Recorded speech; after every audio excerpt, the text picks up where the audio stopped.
ለመጀመሪያ ጊዜ የመንግስት ቢሮ የሄድኩኝ ይሄን ፕሮጀክት ይዤ ነው። ሂጄ አላውቅም። በምስራቅ በምዕራብ ይገባም አላውቅም። ፖለቲከኛም ተዋውቂ አላውቅም። እግዚአብሔር በጸበልና በእምነት በጸሎት የሚፈውስ ከሆነ ሕክምናን መመስረት ተገቢ ነው ወይ የሚል ጥያቄ ሊነሳባችሁ ይችላል። በጸበል አንድንም፣ በጸሎት አንድንም፣ ቤተክርስቲያን ተሳልመን አንድንም፣ ጸልየን አንድንም። ለምንድን ነው ሕክምና መመስረት ያስፈለገን? ሕክምና የእግዚአብሔር ፈቃድ ነው። እጽዋቱን ያበቀላቸው እግዚአብሔር ለሐኪሞችም የሕክምና እውቀትም የሰጣቸው እሱ ነው። ስለዚህ ኦርቶዶክሳዊት ቤተክርስቲያን ቴክኖሎጂን የምትነቅፍ ሳይንስን የምትጎትት ሳይሆን ሳይንስ ሳይወለድ ስልጣኔን ይዛ የተገኘች የስልጣኔና የወደፊት ጉዞ ሁሉ ማህደርና እናት ናት። የምንገነባው እዚህ ቦታ ሆስፒታል ብቻ ሳይሆን ይሄ ሜዲካል ቪሌጅ ነው ወይም የሕክምና መንደር የሕክምና ምድር ነው የምንመሰርተው። እንደው ባለስልጣኖቹ በጎ ስለሆኑ ብቻ ሳይሆን እግዚአብሔር ልባቸውን ስላላራው ጭምርም ነው ማለት እፈልጋለሁ። በዚህ ዓለም ላይ 3 መሰረታዊ ችግሮች ነበሩ። የቤተ ክህነት ውጥንቅጥ ችግር ነበረ። ሀገር በ3 ነገር ይጠፋል ይላል። አንደኛው በስንፍና፣ ሁለተኛው በድንቁርና፣ ሶስተኛው ደግሞ በመርሳት ነው ይላል። አንደርስታንዲንግ ዘ ባይብል አዝ ኢት ኢዝ ማለት ነው። የአእምሮ ጤንነት፣ የስሜት ጤንነት፣ የአካል ጤንነት። ስለዚህ በማማከር የትዳር ስልጠና በመስጠት የቅድመ ጋብቻ ስልጠና በመስጠት ቤተሰቦችን በማማከርና ጤነኛ የቤተሰብና የልጅ አስተዳደግ በመስጠት ኦርቶዶክሳዊ ብቻ ሳይሆን ኢትዮጵያዊ ቤተሰብ ጭምር ለመፍጠር የፋሚሊ ደህንነት ሴንተር ደግሞ አለው። ይህ ሕክምና ማለት ነው። እግዚአብሔር ብርሃናችን ነው። ፀሐይ አያስፈልገንምን? ክርስቶስ የሕይወት እንጀራችን ነው። እንጀራ መብላት አያስፈልገንምን? ክርስቶስ የሕይወት መጠጣችን ነው። ውሃ መጠጣት አያስፈልገንምን? እግዚአብሔር ጠባቂያችን ነው። ለቤታችን በር መግጠም አያስፈልገንምን? የቪአይፒ ሕክምና አለ። ቪአይፒ ሕክምና የሚባለው ድሃና ሀብታም የምንለይበት ሳይሆን ብፁዓን ሊቃነ ጳጳሳት፣ አባቶቻችን ካህናት፣ አባቶቻችን መነኮሳት፣ ሌሎችም የሃይማኖት ሰዎች ክብራቸውን በጠበቀ መንገድ የሚታከሙበት አትድኑም ተስፋ ቆርጣችኋል የተባሉ ወገኖቻችን ከየትኛውም ሆስፒታል የተሰናበቱትን በዚህ ሴንተር ውስጥ እንክብካቤ ይደረግላቸዋል። ሀብታሞቻችን ውጭ ሀገር የሚሄዱት እንደው ለሕክምናው ብቻ ሳይሆን ለሴፍቲያቸው እያሉም ስለሆነ ባለስልጣኖችም ጭምር ማለት ነው። የእነሱንም ብር ብናስቀረው ብለን ነው። እኛም የኢትዮጵያን እነ ዳማከሴን ጭምር አሰልጥነን የኢትዮጵያ ትልቅ ሕክምና እናደርጋቸዋለን። ተሰርቶ ለማጠናቀቅ አሁን በወጣው በጀት 3.3 ቢሊየን የኢትዮጵያ ብር ይፈጃል። ባላለቀ መሬት እጄ ጎለል እያልኩት አይቼ ነገ ቢሰረዝስ ብዬ ሳልመጣ ከርሜ ካርታና ፕላኑን ስቀበል መጥቼ ሳየው መድኃኔዓለም ጠብቆት ነው እንጂ ከአስፓልት ዳር እንዲህ ያለ ቦታ እስከዛሬ ተጎልቶ ይቆያል። ይሄን መድኃኔዓለም አይደለም ያደረገው። የመድኃኔዓለም ዕለት እዚህ መሰረቱ እንድንጥል ያደረገብን ምክንያት የጉባኤያችን ጌታ ክርስቶስ ነው። እሱ ስለሆነ ያደረገልን መድኃኒቱም ክርስቶስ ነው። በዚህ ቦታም የሚተኙትን ታካሚዎች እንዲፈውሳቸው የምለምነው እሱን ነው። ልጁንም እግዚአብሔር ይጠብቅልን፣ እግዚአብሔር ይጠብቅልን። በጨነቀኝ ቁጥር የሚደርሱልኝ እሳቸው ናቸው። ችግሬን እንደ ቀረበ ጎረቤት ሳይሆን እንደ ቤተሰብ ቀርበው የሚፈቱልኝ አባቴ ናቸው። ይህንን ልቤን ያወቀ ወንድም ነው ያመጣው ማለት ነው። በመድኃኔዓለም ቀን የብር መስቀል ተቀብያለሁ።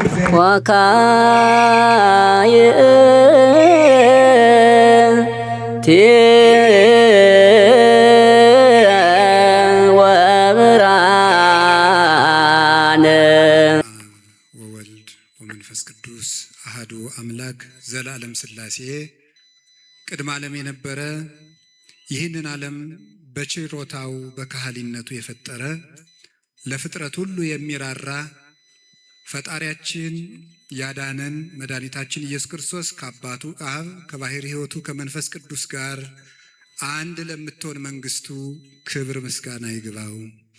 እናታችን ድንግል ማርያም ወላዲት አምላክ፣ ቅዱሳን መላእክት፣ ቅዱሳን ነቢያት፣ ቅዱሳን ሐዋርያት፣ ሰማዕታት፣ ጻድቃን ሁሉ በረከታቸው ይድረሰን። ሊቃውንተ ቤተ ክርስቲያን በመንግስት መስሪያ ቤት ውስጥ በከተማ አስተዳደር በክልሉ መስሪያ ቤት የምትሰሩ ይህንን መሬት እንድናገኝ ያገዛችሁን በበጎ ፈቃድ የሮጣችሁ ሁላችሁ በአዲስ አበባና በባህር ዳር፣ በአሜሪካ፣ በአውስትራሊያ፣ በፈረንሳይ የምትገኙ የፈውስ መንፈሳዊ የጉባኤ ቤታችን የሆስፒታል ፕሮጀክት ወንድሞቻችን፣ እህቶቻችን፣ ኮሚቴዎች በጠቅላይ ቤተ ክህነት እውቅና የምትንቀሳቀሱ ሁላችሁ አባቶቻችን ሌሊቱም ሙሉ ከእንቅልፍ ተለይታችሁ ቀን ቤታችሁን ልጆቻችሁን ትታችሁ በእግርና በእጃችሁ ስትሮጡ የሰነበታችሁ የባህር ዳር ምዕመናን ሁላችሁ በኢትዮጵያ ኦርቶዶክስ ተዋሕዶ ቤተ ክርስቲያን ስር ያላችሁ በመላው ዓለም የምትገኙ ኦርቶዶክሳውያን እንደ ክርስትና አብራችሁን የምትቆሙ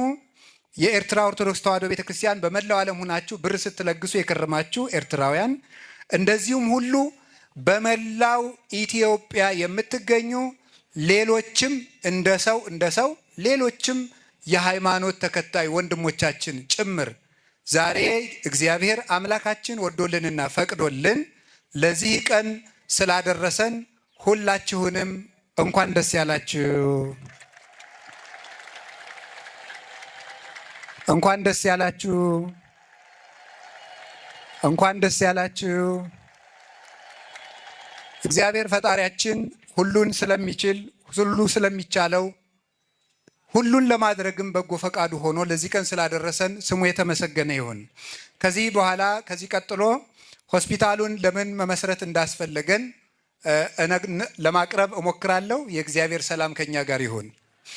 በዚህ በኢትዮጵያ ኦርቶዶክስ ተዋሕዶ ቤተክርስቲያን በደቡብ ጎንደር ሀገረ ስብከት ስር የሚገኘው የርዕሰ ገዳማት ወአድባራት ጣና ቅዱስ ቂርቆስ የአባቶችና የእናቶች ገዳም ከጌታችን ከመድኃኒታችን ከኢየሱስ ክርስቶስ ልደት በፊት 982 ዓመተ ዓለም ቀድሞ በቀዳማዊ ሚኒሊክ ዘመን የተመሰረተ ዛሬ ጨምሮ ሲቆጠር 3000 ዓመታትን ያስቆጠረ ገዳም ነው።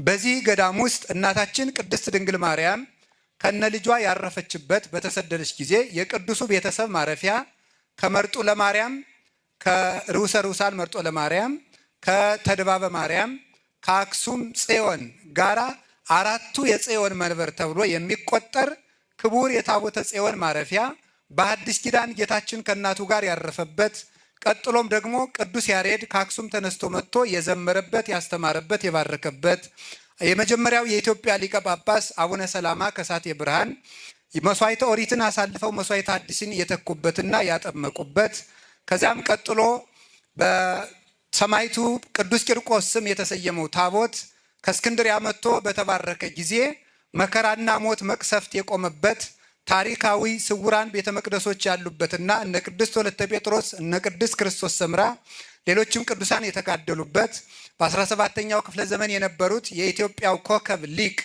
የመጻሕፍተ ትርጓሜ መሰላል የሆኑት መምህር ኤስድሮስ 300 መጻሕፍትን በቃላቸው ያጠኑበትና ምስጢር ያደላደሉበት ፍጹም የመንፈስ ቅዱስ ረዳትነትና የመለኮት መዓዛ የሚያውደው ታሪካዊና ጥንታዊ ገዳም ነው። ይህ ገዳም አሁን ከ350 በላይ ገዳማውያን መናንያን አባቶችና እናቶች ያሉበት የድጓ ትምህርት ቤት፣ የቅዳሴ ትምህርት ቤት ያለበት ታሪካዊ ገዳም ነው። ይህ ገዳም በብሉይ ኪዳን መጻሕፍተ ነቢያት ሲተረጎምበት የኖረ ከመሆኑም በላይ በሐዲስ ኪዳን ደግሞ ምስጢሩ ከነትርጓሜው የተወለደበትና የተገኘበት በመሆኑ ቅዱስ ያሬድ ራሱ የኢትዮጵያው ኮከብ ስላስተማረበት ከዚያ በኋላ መምህር ኤስድሮስን ተከትሎ መጻሕፍተ ሐዲሳትና ብሉያት ሲተረጎምበት የቆየ ታሪካዊ ገዳም ነው። በዚህ ገዳም ውስጥ የቀደሙ ትርጓሜውን ይዞ ሲቀጥል በመሃል ላይ በደረሰበት መከራ አባቶቻችን ተንገላተው አሁን ወደ ክብሩ መልሰውት መናንያን ቢገኙም የትርጓሜ ትምህርት ቤቱ ግን ሳይጀመር እስከ 2014 ዓመተ ምህረት ቆይቶ ነበረ። በእግዚአብሔር ቸርነት በእናታችን በቅድስት ድንግል ማርያም ፈቃድ በቅዱሳን መላእክት ጸሎት 2014 ዓመተ ምህረት ሰኔ 19 ቀን የአራቱ ጉባኤያተ መጻሕፍት ምስክር ትምህርት ቤት ብፁዕ አቡነ ሚካኤል የደቡብ ጎንደር ሀገረ ስብከት ሊቀ ጳጳስና ሊቃውንተ ቤተ ክርስቲያን በተገኙበት የመሰረት ድንጋዩ ተጥሏል። ከሰኔ 19 እስከ ሐምሌ 29 ድረስ ደቀ መዛሙርቱን ከአራቱ ማዕዘን መልምሎ የመግቢያ ፈተና ፈትኖ 64 ደቀ መዛሙርትን በማሳለፍ መስከረም 21 ቀን 2015 ዓመተ ምህረት ጀምሮ የአራቱ ጉባኤያተ መጻሕፍትን በትርጓሜ በይፋ ጀምሯል። አሁን 4 ዓመት ሊሞላው ትርጓሜው 2 ወራት ብቻ ይቀሩታል። መስከረም 21 ማለት ነው። ይህ ጉባኤ ተጀምሮ የእግዚአብሔር መንግስት እያስተማረ ይገኛል። የተከበራችሁ የብፁዓን አባቶቼ ሊቃውንት፣ ብፁዓን ሊቃነ ጳጳሳት፣ ሊቃውንተ ቤተ ክርስቲያን፣ የተከበሩ ክቡር ከንቲባና በዚህ የተገኛችሁ ምዕመናን ሁላችሁም ጉባኤ ቤት ማለት ምን ማለት እንደሆነ ለመግለጽ እሞክራለሁ። ሁላችንም እንደምናውቀው የሰው ልጅ አእምሮ ያለው ከእንስሳት የሚለየው በማሰቡ ነው። ክብራ ለነፍስ ነባቢት አእምሮ ብሎ ማር ይስሐቅ እንደተናገረ በመጽሐፈ መነኮሳት የአዋቂት ነፍስ ክብሯ እውቀት ነው ይላል። የሰው ልጅን ከእንስሳ የለየው ክፉና በጎ በመለየቱ ነው። ስለዚህ ሰው ሲፈጠር አእምሮ የሚያስብ ሕሊናው የሚያገናዝብ ክፉና በጎ ግራና ቀኝ የሚያለማውንና የሚያጠፋውን የነፍስና የስጋውን የሚለይ ክቡር ፍጥረት ነው የሰው ልጅ። ከዚህ የተነሳ በመጀመሪያው እግዚአብሔር ከተፈጠረ ጀምሮ በገዛ አእምሮ የሚመራ መንፈስ ቅዱስ እንደ እጅ ሆኖ ቃሉን በፈቃዱ የሚጽፍበት ክቡር የመለኮት ሰሌዳ ነው የሰው ልጅ። ወበከመ ይጻፍ መጽሐፍ በቀለም ከማሁ ይጻፍ ልቡናነ በመንፈስ ቅዱስ። መጽሐፍ በቀለም እንደሚጻፈው ሁሉ የሰው ልብ ደግሞ እግዚአብሔር እጅ ይጻፍበታል ተብሎ እንደተነገረ፣ ነገር ግን የሰው ልጅ ከእግዚአብሔር ፈቃድ እየወጣ አእምሮ እየዛገ ኃጢአት እየጨመረ በመምጣቱ ምክንያት የሰው ልጅ ቃል እግዚአብሔርን ከእግዚአብሔር እጅ አውጥቶ በወረቀት ላይ ደክሞ ለማጥናት የተገደደ ሆኗል። ጊዜ ጀምሮ የሰው ልጅ የግድ መምህር የሚያስፈልገው ፍጡር ሆነ። እግዚአብሔርን መምህርን እየሾመ ያስተምረው ጀመረ። ቀድሞ በነቢያት አናገረ። የጠፋውን ለመሰየም፣ የጠፋውን ለመመለስ፣ የወደቀውን ለማዳን፣ የተሰበረው ለመጠገን ከሰማየ ሰማያት ወርዶ የድንግል ማርያም ልጅ የአብ በኩር ፍጹም ሊቀ ካህናታችንና ቤዛችን ኢየሱስ ክርስቶስ ዓለምን ለመዋጀት ዛፍ ከስሩ ሳይነቀል መሬት ጠርጎ እንደሚነሳው እጅ ከትከሻ ሳይቆረጥ የወደቀን ነገር እንደሚያነሳ ቀለም በልቡና እንደተጻፈ በወረቀት ላይ ከልቡና ሳይለይ በወረቀት ላይ ተቀርጾ እንደሚገኝ የፀሐይ ብርሃን ከፀሐይ ክበብ ሳይለይ ወደ ምድር መጥቶ በሰው ልጆች ላይ እንደሚያበራው የእግዚአብሔር አካላዊ ቃል ፍጹም የአብ ብርሃኑ ኢየሱስ ክርስቶስ ከአባቱ መንግስት ሳይለይ ወደዚህ ዓለም መጥቶ የጠፋውን የሰው ልጅ ሁሉ ፈለገና አዳነ፣ ዋጀ፣ ቀደሰም፣ ከአባቱ ከራሱና ከመንፈስ ቅዱስ ጋርም አስታረቀ። ከዚያ በኋላ ጌታችን ኢየሱስ ክርስቶስ ወደዚህ ዓለም በመጣ ጊዜ በዚህ ዓለም ላይ 3 መሰረታዊ ችግሮች ነበሩ። አንደኛው የነፍስ ችግር ነበረ።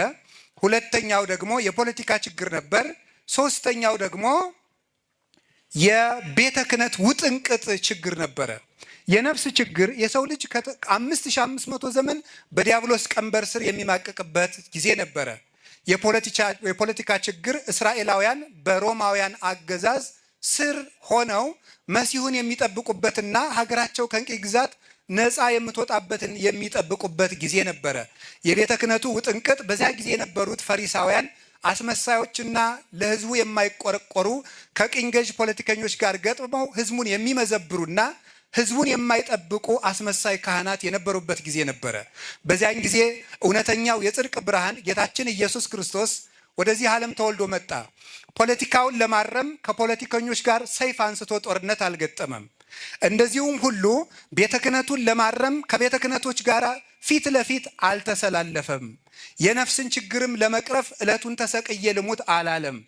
ክርስቶስ የዓለምን ችግር ለማፍታት ማስተማር ጀመረ። ክርስቶስ የዓለምን ችግር ለመፍታት ማስተማር ጀመረ። ክርስቶስ የዓለምን ችግር ለመፍታት ማስተማር ቸገረ። ነገሩ እንደዚህ ነው። ሰናፍጭ በተሰራች ጊዜ በአካባቢዋ የተዘራውን ሌላ እንጨት ሁሉ ነቃቅላ ትጥለዋለች። ለምን? የሰናፍጭ ቅንጣት ወይም እጽ በጠባይዋ የሌሎችን እጽዋት ማዕድን እየተሻማች የመመገብ ጠባይ አለባት። ስለዚህ እሷ በተተከለችበት ሌሎች ዛፎች እየተነቀሉ ይሄዳሉ። ጌታችን ኢየሱስ ክርስቶስ በዓለም ላይ የነበረውን ክፉ አረም ለመንቀል ማጭድ ወይም መጥረቢያ ይዞ አልወጣም። የወንጌልን ሰናፍጭ በደቀ መዛሙርቱ ልቡና መዝራት ጀመረ። ያን ጊዜ ያቺ የወንጌል ስር በደቀ መዛሙርቱ ልብ መብቀልና ማፍራት ስትጀምር ተንኮሉ፣ ክፋቱ ሁሉ እየተነቃቀለ መሄድ ጀመረ። እውነተኛው የሰላማችን ምልክትና የዓለማት ሁሉ የሰላም አባት፣ የሰላም አለቃ፣ አለቅነት በጫንቃው ላይ ያለ መድኃኒታችን ኢየሱስ ክርስቶስ ዓለምን በሰላም ድል ነሳው። ክርስቶስ እውነት ለመሆኑ ምስክሩ ይሄ ነው። በዓለም ላይ ዓለምን ለማሸነፍና ወደሱ መንግስት ለመሳብ ክርስቶስ የታጠቁ ወታደሮችን አላከም። ደቀ መዛሙርቱን ብዙ አልነበረም። በቁጥር ብዛት ዓለምን አሸነፈ እንዳይባል ደቀ መዛሙርቱ 12 ብቻ ነበሩ። በጉልበት ዓለምን አንበረከከ እንዳይባል ደቀ መዛሙርቱን ብትር እንኳን እንዳትያዙ ብሎ አዟቸው ነበረ። በገንዘብ ደልሎ ዓለምን አሳመነ እንዳይባል የገንዘብ የስንቅ ከረጢት እንኳን እንዳይኖራችሁ ብሎ ነበር መልእክት ያስተላለፈላቸው። በንግግር አዋቂዎችና በፈላስፎች ንግግር ማሳመር ዓለምን ወደ ራሱ ሳበ እንዳይባል ንግግር የማያውቁ የገሊላ ገበሬዎችን ሰብስቦ ነበረ ወንጌልን ያሰማራው። እንግዲያውስ ርኅራኄ በሌላቸው በሮማውያን ነገስታት ፊት የክርስቶስ እውነት ለምን አሸነፈ ቢባል በምቾትና መብል መጠጥን የሚፈቅድ ሃይማኖት ስለሆነ ሳይሆን ስለምንድን ነው የተቀበሉት ቢባል እንዲያውም እንኳንስ ምቾትን ሊፈቅድ እኔን የሚወድ ሰው ካለ ራሱን ይጣል ሰውነቱንም ይጣላት፣ ሰውነቱን ስለኔ የጣለ በእኔ ዘንድ በመንግስተ ሰማያት ክብር ለብሳ ያገኛታል እያለ ደቀ መዛሙርቱን ባዶ አደረጋቸው። እኔን ሊከተል የሚወድ ራሱን ባዶ ያድርግ፣ መስቀሉን ይሸከም፣ ራሱን ይካድ አላቸው። እንዲህ ያለችን ጠባብ እምነት እንዴት በዓለም ልትሰፋ ቻለች ያሉ እንደሆነ እውነት ስለሆነች ነው። ምንጊዜም እውነት ተጋርዳ አትቀርም። እውነት የእውነትን ብርሃን የሚሸፍን ደመና የለም። ደመናው በተገፈፈ ጊዜ ፀሐይ መታየቷ እንደማይቀር እውነትን የሸፈኑ ውሸቶች ሁሉ የእውነት ጊዜ ሲገልጡ ሁሉም ይበራሉ። ስለዚህ ጌታችን መድኃኒታችን ኢየሱስ ክርስቶስ እውነት ሆኖ ዓለምን አስተማረ። ክርስቶስ ዓለምን ያሸነፈው በፍቅር በሰላምና በትምህርት ነበረ። ስለዚህ የተከበራችሁ በዚህ የታደማችሁ በመጀመሪያ ብፁዓን ሊቃነ ጳጳሳት፣ የተከበራችሁ የመንግስት ተቋማት መሪዎች ክቡራን፣ የተከበራችሁ ሊቃውንተ ቤተ ክርስቲያንና ምዕመናን፣ ጌታችን መድኃኒታችን ኢየሱስ ክርስቶስ ከህንፃ ቤተ ክርስቲያን አስቀድሞ ጉባኤን መሰረተ ብያችሁ ነበረ። ጉባኤ ሲባል እንዲህ እንደዋዛ እንዳናየው ነው። ክርስቶስ ገዳም አልመሰረተም። ክርስቶስ ህንፃ አልገነባም። ክርስቶስ አጥቢያ ቤተ ክርስቲያን አላቋቋምም። ክርስቶስ ሰበካ ጉባኤን አይደለም ያቋቋመው። ክርስቶስ መጀመሪያ ያቋቋመው ጉባኤን ነው። እሱ ያቋቋማት ጉባኤ ሲኖዶስን ወለደች። እሱ ያቋቋማት ጉባኤ ጵጵስናን አመጣች። እሱ ያቋቋማት ጉባኤ ቤተ ክህነትን አመጣች። እሱ ያቋቋማት ጉባኤ ክህነትን አመጣች። እሱ ያቋቋማት ጉባኤ ምንኩስናን ወለደች። እሱ ያቋቋማት ጉባኤ ተክሊልን ወለደች። እሱ ያቋቋማት ጉባኤ የክርስትና ህይወትን ወለደች። ጉባኤ ቤት ባላችሁ ጊዜ ክርስትና ውሃ ሆኖ የሚጠጣበት እውነተኛው የህይወት ምንጭ ትምህርት ቤታችን ማለት ነው። በዓለም ላይ ሀገር መቼ ይወድቃል ያሉ እንደሆነ ትምህርት የወደቀለት ይላሉ ምሁራን ሲናገሩ። እንዲያውም ዮሐንስ ዘደማስቆ የተባለ ሊቅ ሀገር በሶስት ነገር ይጠፋል ይላል። አንደኛው በስንፍና፣ ሁለተኛው በድንቁርና፣ ሶስተኛው ደግሞ በመርሳት ነው ይላል። ውለታን መርሳት አለ፣ ሞትን መርሳት አለ። መርሳት፣ አላዋቂነትና ስንፍና ሀገርን ያጠፋሉ ይላል። ቅዱስ ዮሐንስ አፈወርቅ ደግሞ እስመ ተሐጦ ሊቅ ግብር እኩይ ውእቱ ወጥንት ለኩሉ ሀከክ፣ የመምህር መታጣት ክፉ ነገር ነው፣ የሁከትና የብጥብጥም ምንጭ ነው። መርከብ ቀዛፊ የሌላት መርከብ፣ አስተዳዳሪ የሌላት ከተማ እንደምትታወቀው ሁሉ መምህር የሌለው ሕዝብ ከሁከት አይድንም ይላል። ስለዚህ ክፋትና ብጥብጥ ሁሉ እውቀት ከማጣት ይወለዳል። ጉባኤ ቤቶቻችን ምንድናቸው ያሏቸውን የነፍስ ስንቅ የሀገር የሰላም ምንጭ ናቸው። አሁንም ጉባኤ ቤት ስንል የመንግስተ ሰማያታችን መነሻ ነው። ከዚህ በኋላ እንደምታውቁት ይሄ ጉባኤ ቤት ሲባል በቤተ ክርስቲያን ሁለት ትምህርት ቤቶች ነው የነበሩት በታሪክ እስከ 5ኛው ክፍለ ዘመን። የእስክንድሪያ ትምህርት ቤትና የአንጾኪያ ትምህርት ቤት ይባላሉ። የእስክንድሪያ ትምህርት ቤት የሚባለው ምስጢር ተኮር የሆነው ነው። የአንጾኪያ ትምህርት ቤት የሚባለው ደግሞ ሀተታ ተኮር የሆነው ነው። የኢትዮጵያ ኦርቶዶክስ ተዋሕዶ ቤተ ክርስቲያን ድንቅና ብርቅ የሚያሰኛት ከአንጾኪያ ትምህርት ቤት ሀተታውን ከእስክንድሪያ ትምህርት ቤት ምስጢሩን አምጥታ ሁለቱን ያዋሃደ ምስጢራዊ ትምህርት ቤት ያላት የኢትዮጵያ ኦርቶዶክስ ተዋሕዶ ቤተ ክርስቲያን ናት። ባለጸጋይቱና በብሉይ ኪዳንና በአዲስ ኪዳን የተመረቀችው የደመቀችው እናታችን ቅድስት ቤተ ክርስቲያን ናት። ይህ ትርጓሜ ቤት መጽሐፍ ቅዱስን እንደ መጽሐፍ ቅዱስ የምንረዳበት ነው። ወይም አንደርስታንዲንግ ዘ ባይብል አዝ ኢት ኢዝ ማለት ነው።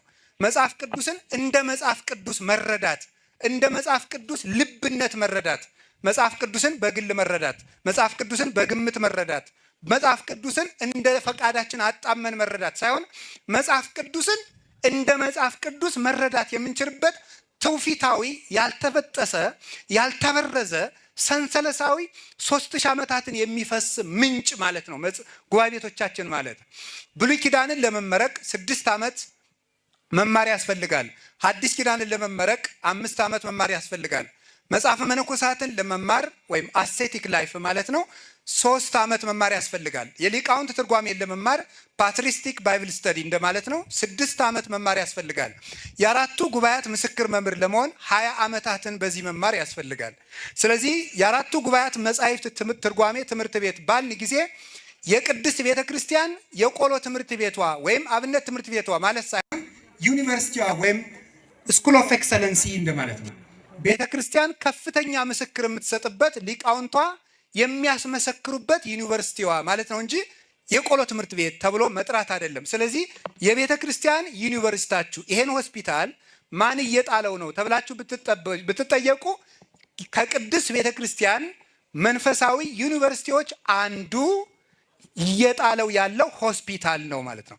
የቅድስት ቤተ ክርስቲያን የአንዱ ዩኒቨርሲቲዋ ፕሮጀክት ነው ማለት ነው። ይሄ ነው ሐሳባችን።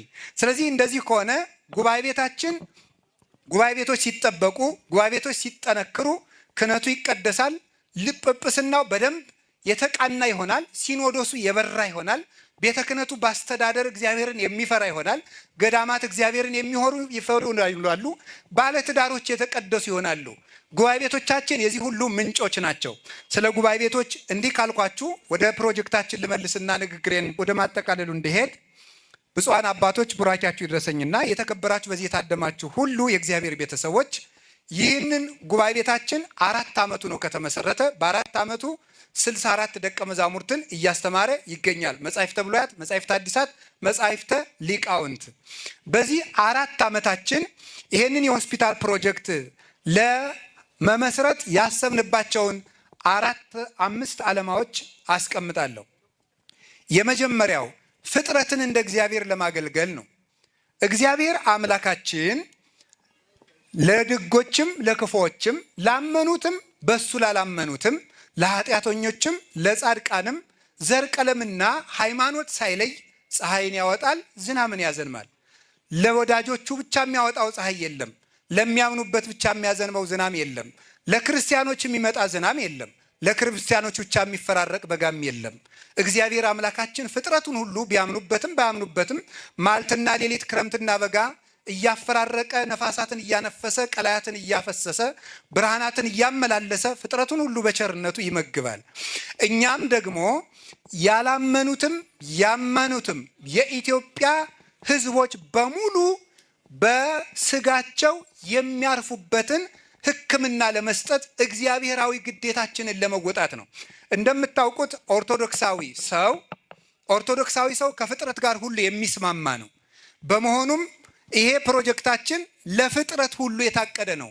በኦርቶዶክሳዊ የመጽሐፍ ቅዱስ አረዳድ የሰው ልጅ የፍጥረት ሊቀ ካህናትና ዘውድ ነው ይባላል። ሰው ክቡር ነው፣ ይመንም አይመንም የሰው ልጅ ክቡር ነው። ስለዚህ የመጀመሪያው ፍጥረታትን ለማገልገል ያደረግነው ነው። ሁለተኛው ደግሞ እናታችን ቅድስት ቤተ ክርስቲያን በኢትዮጵያ ላይ ያላትን የጥበብና የታሪክ የስልጣኔ አሻራ በዚህ በሕክምናው ዘርፍ ለማስቀጠልና ለመግለጽ ነው። እናታችን ኦርቶዶክሳዊት ቤተ ክርስቲያን በኢትዮጵያ ውስጥ በስነ ጽሑፍ፣ በስነ ህንፃ ህገ መንግስትን ቀርጻ በመስጠት ከ1600 ዓመት በላይ ያገለገለ ፍትሐ ነገሥትን ለኢትዮጵያ ህገ መንግስት ለማበርከት የመጀመሪያው የኢትዮጵያ ህገ መንግስት በአፄ ኃይለሥላሴ ዘመን በበጅሮን ተክለ ሐዋርያት ተክለ ማርያም ዘመን ሲረቅ መነሻ የሆነው የኢትዮጵያ ፍትሐ ነገሥት ነበር። ስለዚህ በህገ መንግስት፣ በስነ ጽሑፍ ሀገርን ሰላም በመስጠትና ድንበር በመጠበቅ በማስከበር፣ በታሪክ ጥበቃ፣ በደን ጥበቃ፣ በሰላም በዚህ ሁሉ ያበረከተችውን አስተዋጽኦ በሕክምናውም ዘርፍ ለመግለጥ ይህንን ሆስፒታል መግለጥ ወይም ማበርከት አስፈልጎናል ማለት ነው። ሶስተኛ ጉባኤ ቤታችን የፈውስ ጉባኤ ነው። በዚህ ዓለም ላይ 3 አይነት ህመሞች አሉ። አንደኛው የኃጢአት ህመም ነው። ሁለተኛ የድንቁርና ህመም ነው። ሶስተኛው የጤና ህመም ነው። ስለዚህ ጉባኤ ቤታችን የኃጢአት ህመምን በንስሐ ይፈውሳል። የድንቁርና ህመምን በእውቀት ይፈውሳል። የጤና ህመምን ደግሞ በጸበል፣ በምህላ ጸሎት፣ በዳዊት፣ በእምነት፣ በሌሎችም የቤተ ክርስቲያን ጸሎቶች የሚፈውስ ቢሆንም ነገር ግን እግዚአብሔር በቸርነቱ በሰጠን የፍጥረት ጥበቃ ፍጥረት ሁሉ እንዲፈወስ ሕክምናውንም እንቀበላለንና መመስረት አስፈልጎናል። አንድ ሁለት ጥያቄዎችን መመለስ ይጠበቅብኛል። የመጀመሪያው እግዚአብሔር በጸበልና በእምነት በጸሎት የሚፈውስ ከሆነ ሕክምናን መመስረት ተገቢ ነው ወይ የሚል ጥያቄ ሊነሳባችሁ ይችላል። በጸበል አንድንም፣ በጸሎት አንድንም፣ ቤተክርስቲያን ተሳልመን አንድንም፣ ጸልየን አንድንም፣ ለምንድን ነው ሕክምና መመስረት ያስፈለገን ሲባል እንዲህ ብለን ማንሳት አለብን። የመጀመሪያው ሕክምና የእግዚአብሔር ፈቃድ ነው። በመጽሐፈ ሲራክ ምዕራፍ 38 ቁጥር 3 ላይ ወልደ አፍቅሮ ለአቃቤ ሥራይ፣ ልጄ ባለመድኃኒትን ውደደው እውቀቱ ከእግዚአብሔር የተገኘ ነውና ይላል። እጽዋቱን ያበቀላቸው እግዚአብሔር ለሐኪሞችም የሕክምና እውቀትም የሰጣቸው እሱ ነው። ስለዚህ ኦርቶዶክሳዊት ቤተክርስቲያን ቴክኖሎጂን የምትነቅፍ ሳይንስን የምትጎትት ሳይሆን ሳይንስ ሳይወለድ ስልጣኔን ይዛ የተገኘች የስልጣኔና የወደፊት ጉዞ ሁሉ ማህደርና እናት ናት። ከዚህ የተነሳ እግዚአብሔር ራሱ ሕክምናን ፈቅዷል። የቤተ ክርስቲያን ሊቅ የሆነው ቅዱስ ጎርጎርዮስ ዘኑሲስ በሃይማኖተ አበው ምዕራፍ 37 ቁጥር 3 ላይ ሲናገር እንዲህ ብሎ ይናገራል። ኢናስተዓጽብ ትእዛዞ ወተግሳጾ ለካህን እስመ አቃቤ ሥራይ መፈውሰ ነፍስ ውእቱ። በእውነት የካህኑን ትእዛዝ አንጸየፈው፣ አንሰቀቀው፣ ምክንያቱም ካህኑ የነፍስ ሐኪም ነውና። ህድግሰ አቃቤ ሥራይ ዘነፍስ፣ እንኳንስ የነፍስ ሐኪም ይቅርና አቃቤ ሥራይ ዘሥጋኒ ወሶበ ይበው ውስተ ቤተ ድውይ፣ ወደ ታመመው ሰው በገባ ጊዜ ይላል የእዝዝ ከመይታቀብ እመባሊት እኩያት፣ የታመመውን ሰው ሐኪሙ እንኳን ይህን አትብላ ይህንን ብላ ብሎ ይከለክለዋል። የማይድን ከሆነ ደግሞ ሰውነቱን ይቆርጠዋል፣ ይበጣዋል ይላል። ስለዚህ ተመልከቱ፣ ሕክምና ከቤተ ክርስቲያንም የተወለደ ሳይንስ ነው። እውነት ለመናገር በእርግጥ በቀድሞ በሐሞራውያን ዘመነ መንግስት ባቢሎናውያን እና ሩቅ ምስራቆች የሕክምና ስልጣኔ ይኖራቸው ቢሆንም ከመጽሐፍ ቅዱስም ሕክምና ቀጥታ ተወስዷል። ለምሳሌ አንድ ነገር ልንገራቸው። አንድ ሰው 70% የሕክምና መረጃ የሚገኘው ከታማሚው ኢንፎርሜሽን ነው። ምን አሟል በማለት ሐኪሞች የሚያገኙት። ስለዚህ ምን ማለት ነው?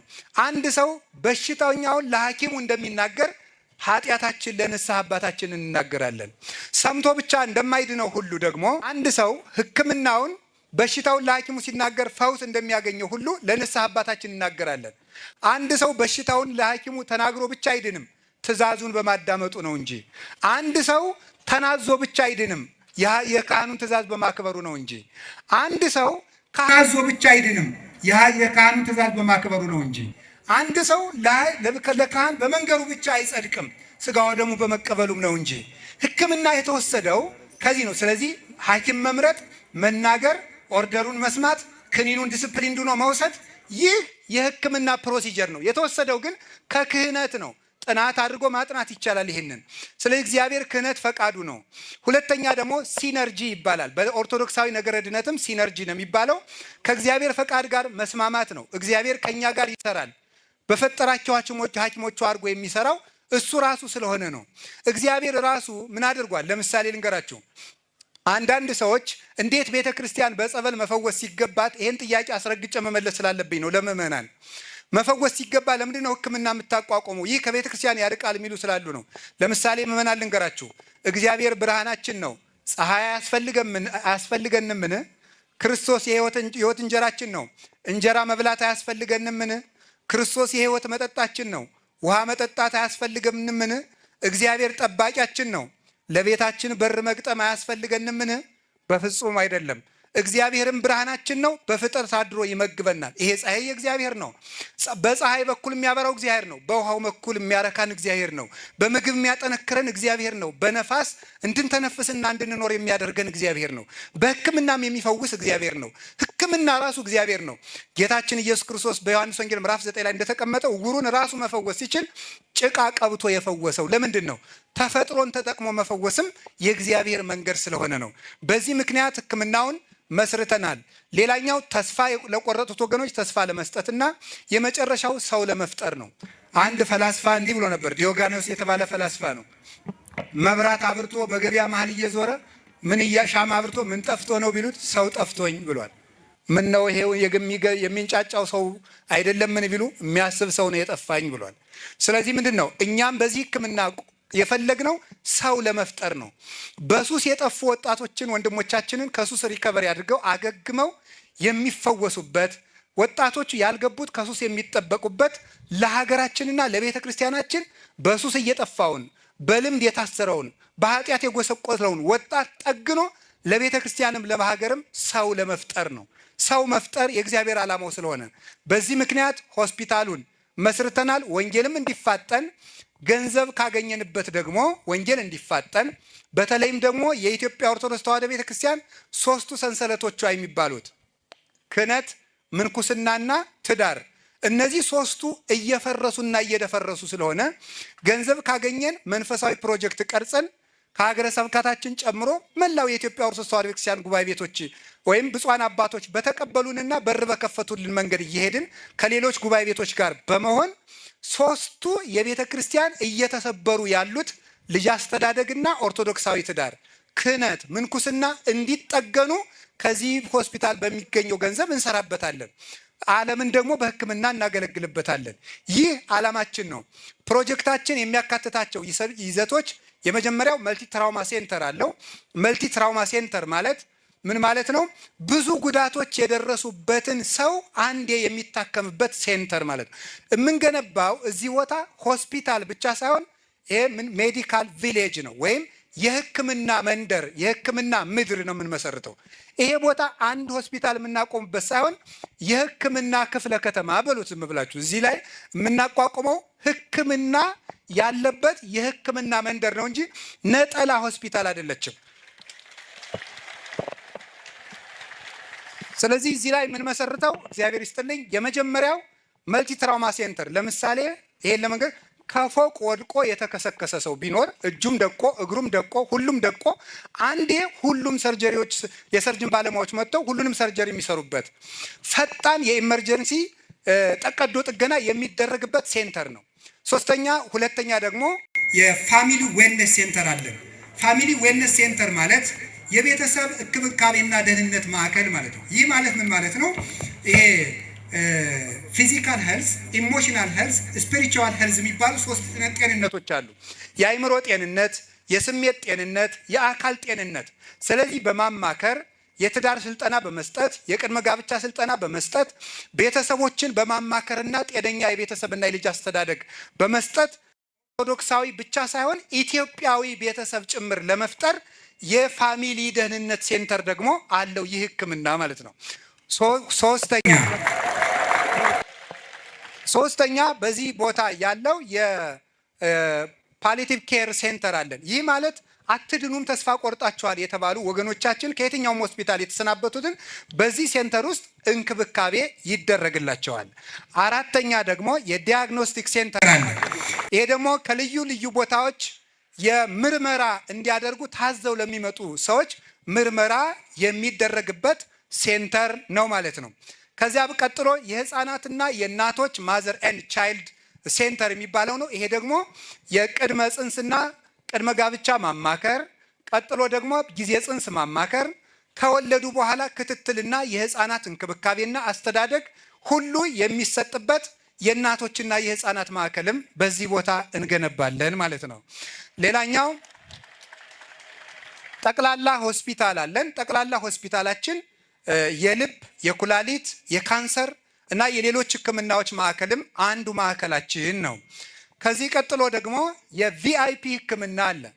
ቪአይፒ ህክምና የሚባለው ድሃና ሀብታም የምንለይበት ሳይሆን ብፁዓን ሊቃነ ጳጳሳት፣ አባቶቻችን ካህናት፣ አባቶቻችን መነኮሳት፣ ሌሎችም የሃይማኖት ሰዎች ክብራቸውን በጠበቀ መንገድ የሚታከሙበት ከምዕመናን ጋር ሳይጋለጡ በብቻቸው ገብተው የሚታከሙበት የራሱ የመኪና መግቢያ ያለው እንደገና ደግሞ ሀብታሞቻችን ውጭ ሀገር የሚሄዱት እንደው ለህክምናው ብቻ ሳይሆን ለሴፍቲያቸው እያሉም ስለሆነ ባለስልጣኖችም ጭምር ማለት ነው የእነሱንም ብር ብናስቀረው ብለን ነው። ስለዚህ እግዚአብሔር ከፈቀደልን ማንም ሰው ሳያያቸው ወደፊት ይሄ የሜዲካል ቪሌጃችን በጠነከረ ሁኔታ ሲቀጥል የሄሊኮፕተር ማረፊያ ሁሉ ሊኖረው ይችላል። ስለዚህ እዚያ መጥቶ ማንም ሰው መጥቶ ታክሞ የሚሄድበት ማዕከል እግዚአብሔርን አምነን እንገነባለን እዚሁ ቦታ ማለት ነው። ሌላኛው ደግሞ ሀገር በቀል እንግዲህ ታውቃላችሁ፣ ለምሳሌ በዓለም ላይ በአውሮፓ ውስጥ የግዕዝ ቋንቋን በፒኤችዲ ደረጃ የሚያስተምሩ ሀገሮች አሉ። ለምሳሌ ጀርመን ጀርመን በመድኃኒት ቅመማ የምትታወቅ ሀገር ናት። እንዴት ነው ቢሉ የኢትዮጵያ መጻሕፍት ብራናዎችን ወስደው ማለት ነው። እኔ ራሴ ጀርመን ሄጄ ሙዚየም ስጎበኝ እነዚያን መድኃኒት አያጅሌ የሚያቀምሱኝ መስሎኝ የት ነው ያሉ ብዬ ስል ፈረንሳይ ሙዚየም ሄጄ ወደ 3000 ብራና መጽሐፍትን በሶፍት ኮፒ ስቀበል እነዚህ መጽሐፍት ሲል አይ እነዚያ ሬር ቡክ ሴንተር ነው ያሉት፣ እነዚያ ጥቂት ስውር መጽሐፍት ውስጥ ነው የሚገኘው፣ ለእናንተ አይፈቀድም ብዬ አፌን በእጄ ጭኜ እጄን ባፌ ጭኜ መጣሁ። ስለዚህ ሀገራችን ቤተ ክርስቲያናችን በመድኃኒት ቅመማ እና አባ ጊዮርጊስ የእጽዋትን ጠባይ የጻፉት መጽሐፍ ነበረ። ያንን የኢትዮጵያ ስልጣኔ መልሰን ኢትዮጵያ ውስጥ የመድኃኒት ምርምር እንግዲህ ታውቃላችሁ፣ በዓለም አቀፍ ደረጃ የኢትዮጵያ ሰው እየሄደ የሚታከምባት ሀገር ንገሩኝ እስኪ አንዲት። ብዙ ሰው የሚሄድባት ታይላንድ ትመስለኛለች። ለምንድን ነው ብትሉኝ፣ ሁለት ነው ያቺ ሀገር ያደረገችው። አንደኛ በእንክብካቤ ዶክተሮቿ ኃይለኞች ናቸው፣ በጣም ጎበዞች ናቸው። እንክብካቤ በማድረግ አያሸማቅቁም። ሁለተኛ ደግሞ ሀገር በቀል መድኃኒቱን አዘመኑትና ወደ ዘመናዊ ሕክምና ቀይረው ሕክምናቸው በደንብ የላቀ ሆነ። እኛም የኢትዮጵያን እነ ዳማከሴን ጭምር አሰልጥነን የኢትዮጵያ ትልቅ ሕክምና እናደርጋቸዋለን ማለት ነው።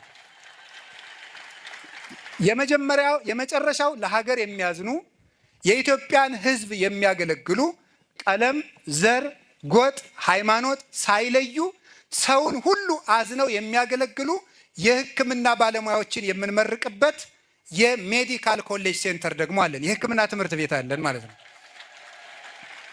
እነዚህን ሴንተሮች ገንብተን የምናጠቃልልበት ጊዜ ሁሉም እነዚህ ቪሌጆች የሕክምና ቪሌጁ ተሰርቶ ለመጠናቀቅ 9 ዓመታትን ይፈጃል። ሁሉም ተሰርቶ ለማጠናቀቅ አሁን በወጣው በጀት 3.3 ቢሊየን የኢትዮጵያ ብር ይፈጃል። ቀጥሎ ሕክምናውን የሕክምና ሴንተሩን ሆስፒታሏን አንዷን ሴንተር ሰርቶ ለማጠናቀቅ በግምት ከ2 ዓመት እስከ 3 ዓመት ሊፈጅ ይችላል ማለት ነው።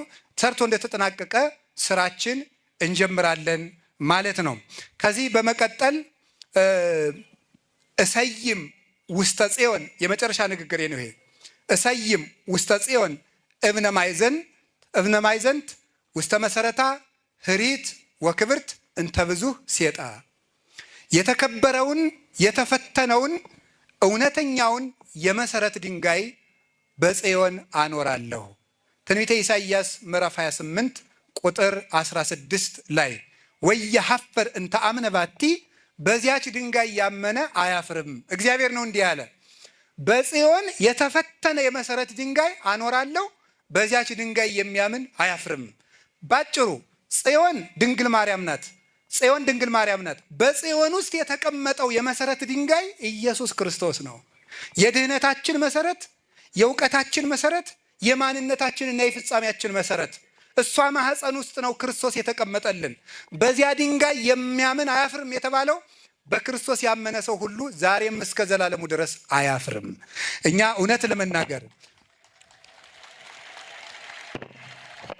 አለማፈራችን የፈቀዱልንን ባለስልጣናት ላመሰግነኝ። አለማፈራችን የሚያሳየው እንደው ባለስልጣኖቹ በጎ ስለሆኑ ብቻ ሳይሆን እግዚአብሔር ልባቸውን ስላላራው ጭምርም ነው ማለት እፈልጋለሁ። ምክንያቱም የክርስቶስን ለነሱ መስጠት ስለማልፈልግ የነሱን ልናገረው ነው። ስለዚህ የእግዚአብሔር ቤተሰቦች ሲጨንቀን እኔ በህይወት የዘመን ለመጀመሪያ ጊዜ የመንግስት ቢሮ የሄድኩኝ ይህን ፕሮጀክት ይዤ ነው። ሂጄ አላውቅም። በምስራቅ በምዕራብ ይገባም አላውቅም። ፖለቲከኛም ተዋውቂ አላውቅም። እግዚአብሔር በሚያውቀው ዘንድሮ ብቻ ሄድኩኝ።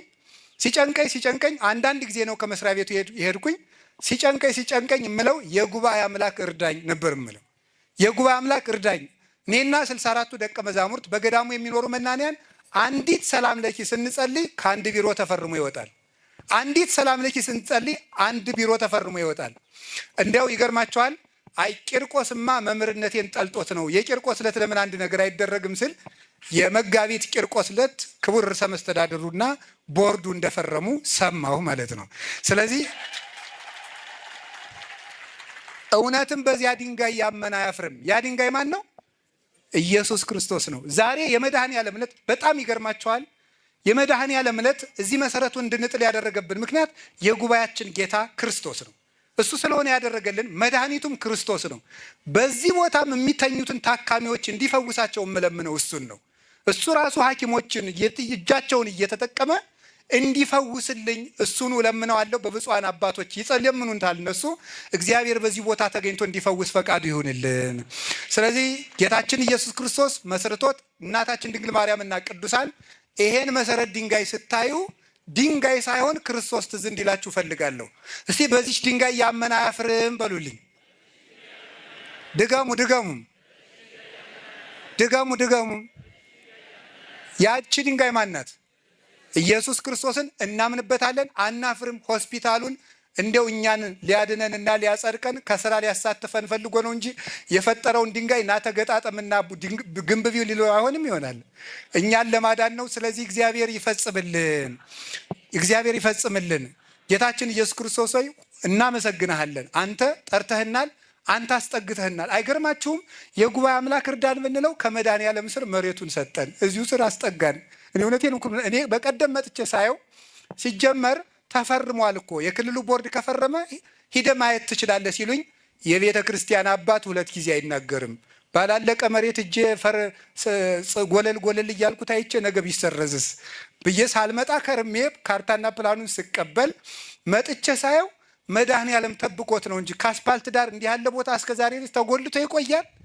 ይሄን መድኃኔዓለም አይደለም ያደረገው? እውነት እኮ ነው። እንዴ ይሄን መድኃኔዓለም ነው ያደረገው። ደግሞ ዛሬ መድኃኔዓለም ነው ያለ። ከየት ዳር ነው ይሄው ያለ? የት ነው ቤተክርስቲያኑ? መድኃኔዓለም ዳር ነው። እስኪ መድኃኔዓለም ይመስገን በሉልኝ። ከዚህ በኋላ ማመስገን ብቻ ነው የቀረኝ። የመጨረሻው እግዚአብሔርን ቅዱሳንን እናመሰግናቸዋለን። በመጨረሻም የፈቀዱልንን በኢትዮጵያ ኦርቶዶክስ ተዋሕዶ ቤተክርስቲያን ጠቅላይ ቤተ ክህነትን ከልብ አድርገን ክቡር ብፁዕ ስራ አስኪያጁን ጨምሮ የእቅድና ልማት መምሪያ ይሄን ፕሮጀክት የሚመራው ነው። እግዚአብሔር ሁሉንም በአገልግሎት ወይም ደግሞ ቤተክርስቲያናችን እንዲጠብቅልን ከልብ በእግዚአብሔር ስም እናመሰግናለን። ሁለተኛው የምናመሰግነው የደቡብ ጎንደር ሀገረ ስብከት ሊቀ ጳጳሳችን ብፁዕ አቡነ ሚካኤል እና ክቡር ስራ አስኪያጁ ሊቀ ስዩማን ምህረት ሞላና የሀገረ ስብከቱ አመራሮች በሙሉ ብንገኝም ባንገኝም ደብዳቤ በመልእክተኛ ብንጽፍም ያለ ቢሮክራሲ እስከሰራችሁ ድረስ ሜዳው ሰፊ ነው ብለው እንድንሮጥ ስለፈቀዱልን አባቶቻችንና ሀገረ ስብከታችን እግዚአብሔር ያቆይልን። እንዴ ምን ነው ለአፈር ስታጨበጭቡ ቆይታችሁ ለአባቶች አታጨበጭቡ? እሺ። ሶስተኛ የምናመሰግነው እውነት ለመናገር ብፁዕ አባታችን አቡነ አብርሃም የባህር ዳርና የሰሜን ጎጃም አህጉረ ስብከት ሊቀ ጳጳስ ምንም ይህ የሆስፒታል ፕሮጀክትና ጉባኤ ቤቱ በደቡብ ጎንደር ሀገረ ስብከት ስር ቢሆን እንደ አባትነት በሜዳው ያለ ከልካይ እንድንሮጥ እኔ ከቀድሞ ጀምሮ አባቴ ናቸው። በ2011 ዓመተ ምህረት የመጀመሪያ መጽሐፌን ሳስመርቅ ተማሪ ነበርኩ። ባህር ዳር ሀገረ ስብከት ሀገረ ስብከትህ ነው፣ የኔም ቤት ቤትህ ነው ብለው ቃል እንደገቡልኝ እንዳኖርኳቸው የተገኙ ካሉበት ያልታጡ አባትነትና እናትነትን የጨመሩ በእውነት ቦታ ሳያጠቡ አስፍተው የሰጡን ይሄንንም በዓል በሀገረ ስብከቱ ቅጥር ግቢ እንደ ጓዳችን እንደ ጎድጓዳችን እንድንሮጥበት ስለፈቀዱልን እየደወሉ እንኳን ጭምር ከላይ ወደ ታች ውሃ ፈሶ ማለት ነው አንተ ልጅ እንዴት ሆነልህ በረታ ሆይ አለቀልህ እያሉ እያበረቱኝ በርታ ስላሉኝ ብፁዕ አባታችን የሀገረ ስብከቱ ስራ አስኪያጅ መላከ ሰላም ኤፍሬም ሙሉ ዓለምናይ የሀገረ ስብከቱም ጸሐፊ መላከ ብርሃን ፍስሐ ጥላውና ሌሎች አመራሮች ሁሉ መላከ ገነት አባ ወልደ ትንሣኤ የቅዱስ ጊዮርጊስ ካቴድራል አስተዳዳሪ ሌሎችም የሰሜን ጎጃም ሀገረ ስብከት አመራሮች በዚህ የሚገኙ ከብፁዕ አባታችን ጀምሮ ረጅም ዕድሜ ይቆዩልን።